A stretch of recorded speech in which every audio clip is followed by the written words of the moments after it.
Qu'est-ce qui se passe quand on s'étire pendant 100 jours? J'ai essayé, et c'est pas ce à quoi je m'attendais. C'est mort. En fait, plus précisément, je m'attendais pas à avoir des résultats pareils. Pour moi, la souplesse, ça a toujours été ce truc un peu mystique que t'as ou que t'as pas, comme une caractéristique physique. T'as 2 bras, 2 jambes, des yeux marrons, de la souplesse. Ou pas, dans mon cas. Sauf que quand au bout de 30 jours, j'étais presque capable de me plier en deux, J'ai touché.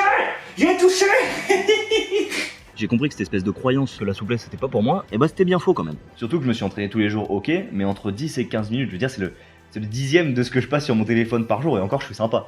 C'est objectivement peu. Donc ça c'est le premier truc que j'ai réalisé. Le simple fait de m'étirer régulièrement, ça fait que je progresse. Mais je vais pas m'égarer, si t'as des questions sur la souplesse, hésite pas à les poser, je me ferai un plaisir de répondre. Et maintenant, concrètement, c'est quoi les progrès? Je vais commencer par le pike, cette position où tu viens de plier en deux, et voilà.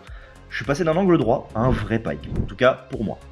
Pour la précision, je dirais que la majorité de la progression s'est faite entre le jour 1 et le jour 30. Ensuite en pancake, pareil, j'ai diablement avancé par rapport au tout premier jour. D'une position où tenir assis au sol, les jambes écartées c'était difficile, je suis passé à un stade où je peux presque mettre mes coudes au sol.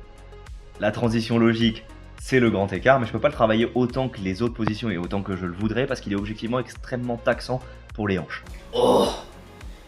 Je suis passé à un plutôt bon écart, et surtout j'ai réalisé que je manquais cruellement de force dans les abducteurs, les muscles qui permettent de lever la jambe sur le côté. Et tout ce travail m'a aussi permis de commencer à travailler le grand écart latéral, ou front split, qui est actuellement ma quête principale.